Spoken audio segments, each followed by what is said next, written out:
হয় কোরআন নয় হাদিস, নয় ইজমা নয় কিয়াস। শরিয়তের দলিল চারটে, শরিয়তের দলিল চারটে: কোরআন, হাদিস, ইজমা, কিয়াস।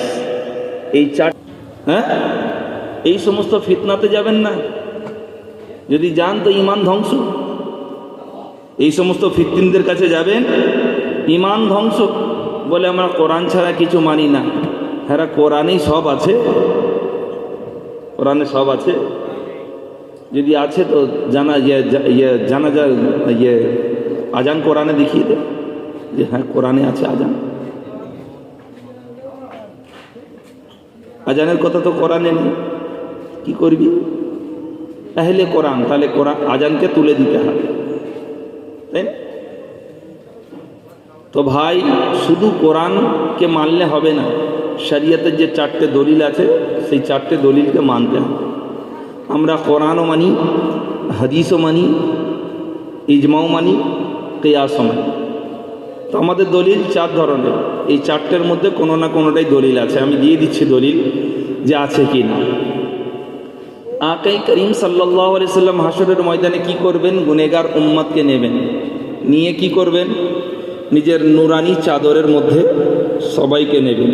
ढूंढा ही करे सदरे कयामत में सिपाही, ढूंढा ही करे सदरे कयामत में सिपाही, वो कैसे मिले जो तेरे दामन में छुपा, वो कैसे मिले जो तेरे दामन में छुपा हो। নবী মুস্তাফা আমার কি করবেন? নুরানি চাদরের মধ্যে সবাইকে নেবেন, নিয়ে সাজদা করবেন। আমরা জানি না নবী মুস্তাফা শাফাত করবেন? জানি তো। নবী মুস্তাফার শাফাত ছাড়া কেউ জান্নাতে যেতে পারবে? Not possible, not possible. হবে না, যেতে পারবে না। নবী মুস্তাফা কি করবেন? সবাইকে নিয়ে সাজদাতে যাবেন। আচ্ছা, সাজদাতে কতদিন থাকবেন? সাজদাতে কতদিন থাকবেন বলবে না, কেউ বলবে না। কেন জানেন? বললেই তো নবী মুস্তাফার আজমত ফাঁস হয়ে যাবে। আজ এই দুনিয়াতে এসে কিছু দু পেয়ে আছে নবীর আজমতকে ইনকার, নবীর সুন্নাতকে ইনকার। নবীর কোনো আজমত নেই, যা করবে আল্লাহ, আল্লাহ ছাড়া কেউ নেই, দেনেওয়ালা আল্লাহ, সব কিছু আল্লাহ। চাইতে হলে আল্লাহর কাছে যাও, যা করবে আল্লাহর কাছে করো, যা বলার আল্লাহর কাছে বলো।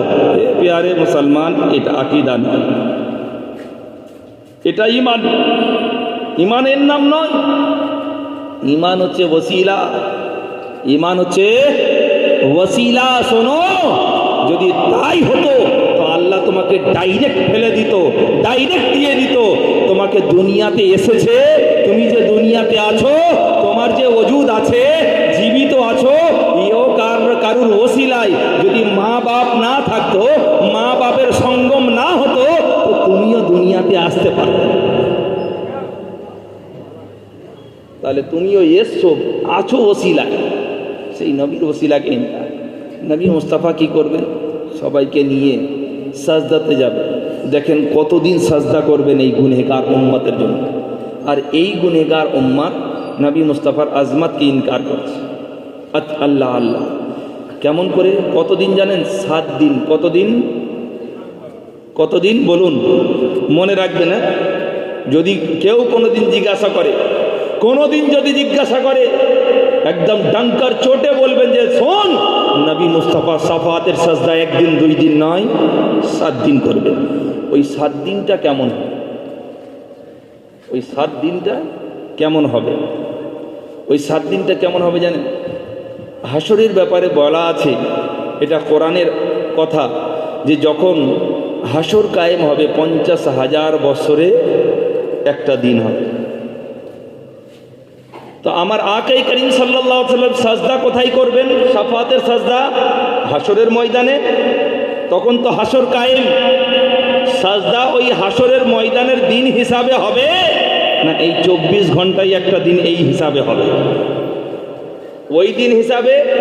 তাহলে যদি ওই দিন হিসাবে হয় 7 দিন, আর যদি এই 24 ঘন্টার দিন হিসাব করা যায় তো 3 7 7 দিন। তো এই 7 দিনকে 50 দিয়ে ভাগ ভাগ করুন, 7কে 50 দিয়ে ভাগ করুন, গুণিতক করুন, গুণ করুন, তো কত হচ্ছে? 3,500 বছর। 7 50 3.5, তো 350,000 বছর, 350,000 বছর নবী মুস্তাফা এই গুনেগার উম্মতের জন্য সাজদাতে পড়ে থাকবেন আর কি বলবেন? রব্বি হাবলি উম্মতি, রব্বি হাবলি উম্মতি, রব্বি হাবলি উম্মতি। আল্লাহ আমার গুনেগার উম্মতকে আমার হাওয়ালাই করে দাও, আল্লাহ আমার গুনেগার উম্মতকে আমার হাওয়ালাই করে দাও। 7 দিন